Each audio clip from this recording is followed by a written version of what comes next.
कर दिया। जैसे अपन ने अभी टाँका कैसे भरते हैं ये अपन ने सीखा है। अब इसमें ये टाँका ऑलरेडी भरा हुआ है, इसमें अपन ने नीचे रेत या मिट्टी अपन ने डाली हुई है। इसके बाद अपन ने इसमें पैरा डाला हुआ था, फसल अवशेष जो अपने फसल का काटने के बाद जो अवशेष बचता है उसको अपन ने इसमें डाला हुआ था। फिर उसके बाद अपन ने गोबर डाला हुआ था, कम से कम 20 से 1 महीना पुराना, ठीक है कि नहीं, 20 दिन से 1 महीना पुराना गोबर अपन ने डाला हुआ था।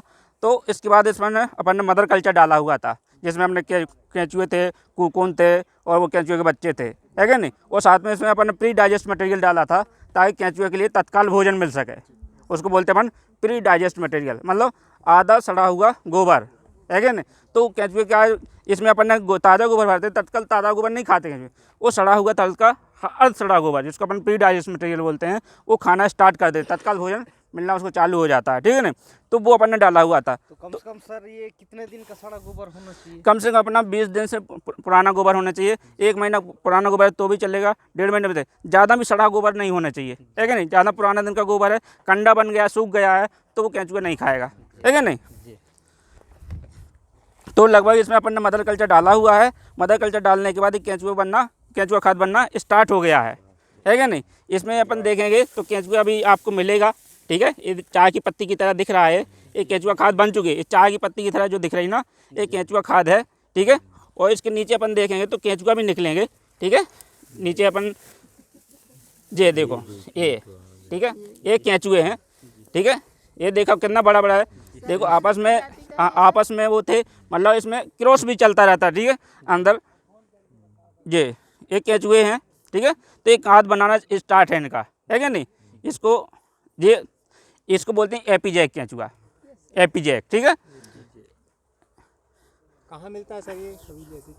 इसको एसिनिया फोएटिडा बोलते हैं, इसका वैज्ञानिक नाम है जो एसिनिया फोएटिडा, है क्या नहीं। जो फोएटिडा केंचुआ है ये खाद तेजी से बनाता है क्या नहीं। ये अपन केंद्र से भी ले सकते हैं, जो जैविक खेती से ऑलरेडी खाद बना रहे हैं, वहाँ से अपन इसको खरीद सकते हैं, है क्या नहीं। हाँ, कृषि विज्ञान केंद्र में संपर्क करेंगे आप तो वहाँ से मिल जाएगा आपको, ठीक है। ये वर्मी कंपोस्ट का क्या उपयोग होता है सर, जो लोग यूज़ करना चाहें इसे?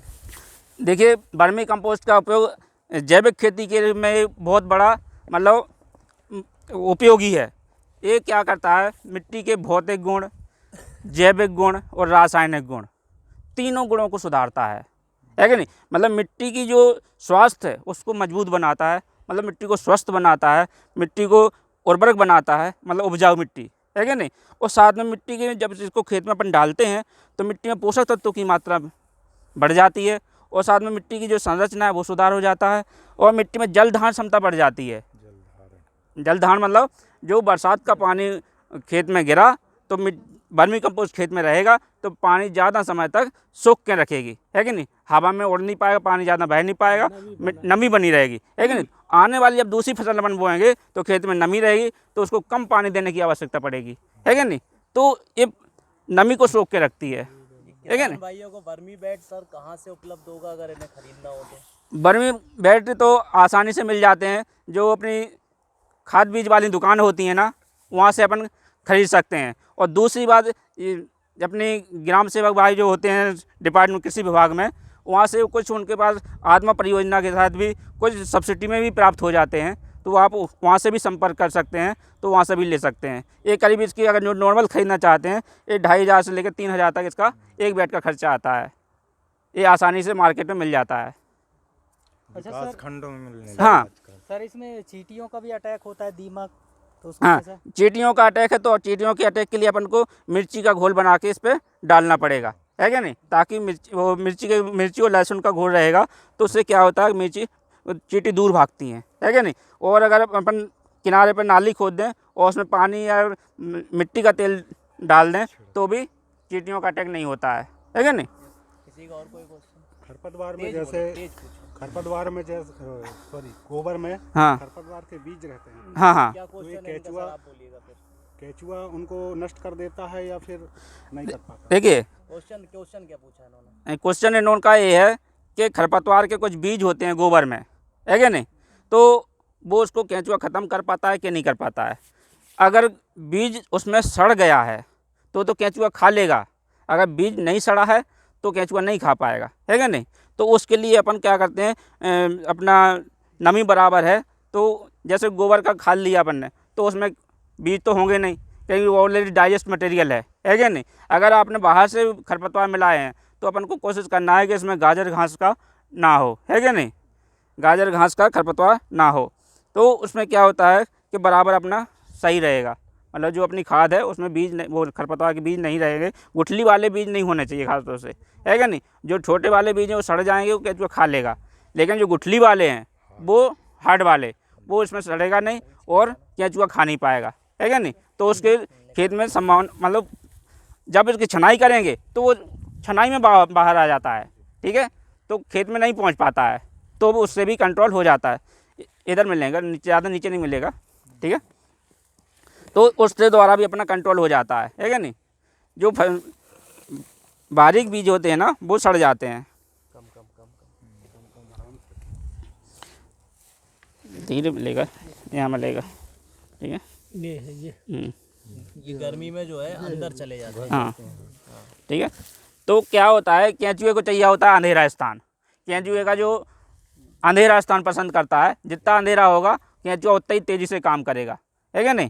और केंचुए का जो प्रिय भोजन है वो गोबर है, जो केंचुए का प्रिय भोजन बोलते हैं जिसको, वो गोबर है क्या नहीं। गोबर खाना ज़्यादा पसंद करता है केंचुआ, है क्या नहीं, तो उसका इसलिए बोलते हैं केंचुए का प्रिय भोजन गोबर, है क्या नहीं। और केंचुए को प्राकृतिक हलवा भी बोलते हैं, केंचुए को किसान का मित्र भी बोलते हैं, ठीक है, इसको जय गोपाल भी बोलते हैं। ये इसको इसलिए बोलते हैं क्योंकि जब खेत में अपन ने देखा होगा ये सुरंग बना के नीचे से घुसता है क्या नहीं, तो नीचे की मिट्टी ऊपर करता है, मिट्टी नीचे जाता है, नीचे खाता है, ऊपर फिट करता है, तो सुरंग बनाता है क्या नहीं। तो ये मतलब मिट्टी पलटते रहता है, इसलिए इसको प्राकृतिक हलवा भी बोलते हैं, है क्या नहीं। ये मिट्टी में अलग अलग मतलब ऊंचाई या उसके हिसाब से अलग अलग प्रकार के होते हैं, जो कुछ कम गहराई पे रहते हैं, कुछ ज़्यादा गहराई पे रहते हैं, है क्या नहीं, तो उस हिसाब से पाए जाते हैं। अच्छा सर, इसमें प्रति एकड़ में कितना केंचुआ खाद डालना चाहिए? ओके,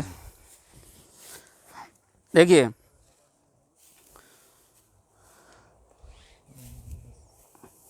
हो गया, रन दीजिए। आपका जो क्वेश्चन था कि प्रति एकड़ में, हेक्टेयर में मतलब कितना केंचुआ खाद डालना चाहिए, है क्या नहीं। तो देखिए ये तो जैविक खाद है, अगर ज़्यादा भी डाल देंगे तो नुकसान नहीं होएगा, है क्या नहीं। इसका एक ही फ़ायदा है कि ज़्यादा चली गई तो नुकसान नहीं होने वाला, है क्या नहीं, और कम चली गई तो भी कोई दिक्कत नहीं है, अपन दूसरे और मिला देंगे, है क्या नहीं। तो अगर जो नॉर्मल बात की जाए, जैसे अपनी कंपोस्ट खाद है वो 5 टन पर हेक्टेयर के हिसाब से डालते हैं, है क्या नहीं। तो अपना वर्मी कंपोस्ट है, अगर न्यूट्रिएंट रिच खाद बनाई है अपन को तो उसको थोड़ा मात्रा कम भी अपन कर सकते हैं, और बढ़ा के भी डाल दें तो कोई नुकसान नहीं है इसमें, है क्या नहीं। नॉर्मल है वो 5 टन पर हेक्टेयर के हिसाब से डलती है, ठीक है, पर हेक्टेयर में। तो अपन उसका बराबर पूरे खेत में बिखराव कर देते हैं, और जब ये खेत में डलती है तो मिट्टी के भौतिक गुण, रासायनिक गुण और जैविक गुण, तीनों गुणों को सुधारती है क्या नहीं। अच्छा सर, जैसी खाद अपने को डालना है, हाँ। तो अपन खेतों में कौन सा समय में खाद अपन वो डालेंगे ताकि देखो, उसके लिए अच्छा हो? जब अपन को वर्मी कंपोस्ट खेत में डालना है तो बुवाई से करीब अपन को 15 या 20 दिन पहले ही डालना पड़ेगी। जो अपने बुवाई कर रहा है, सोइंग कर रहा है ना, देखो खलियाँ 15 दिन पहले डालते हैं, ठीक है, कंपोस्ट खाद 1 महीना पुरानी डालते हैं, मतलब पहले डालते हैं खेत में, ताकि उसके पोषक तत्व मिट्टी में मिल जाएँ, है क्या नहीं, उसका पूरा खेत में बराबर मिल जाए, पोषक तत्व बराबर मिल जाए, ताकि अपन फसल बोएं तो उसके लिए पोषक तत्व बराबर मिल जाए, है क्या नहीं। तो जो वो खलियाँ होती हैं, जैसे अपनी महुआ की खली हुई या मूंगफली की खली हुई या कोई भी उसकी सोयाबीन की खली हुई, तो उसको अपन बुआई से 15 दिन पहले डालते हैं, वो आसानी से जल्दी मिल जाती हैं, उसके पोषक तत्व पौधे को मिल जाते हैं। तो जो कंपोस्ट खाद है, वर्मी कंपोस्ट है, तो कम से 15 दिन से ज़्यादा ही होने चाहिए, अपने 1 महीना पुराने पहले डाल देना चाहिए, मतलब है कि पुराने नहीं, पहले दिन की बात कर रहे हैं अपन, ठीक है नहीं। तो 15 दिन 20 दिन पहले ही डाल देना चाहिए अपन को खेत में, ताकि उसके पोषक तत्व उसमें, वो खेत में नमी होना चाहिए, है क्या नहीं, खेत में नमी होना ज़रूरी है। और पूछें।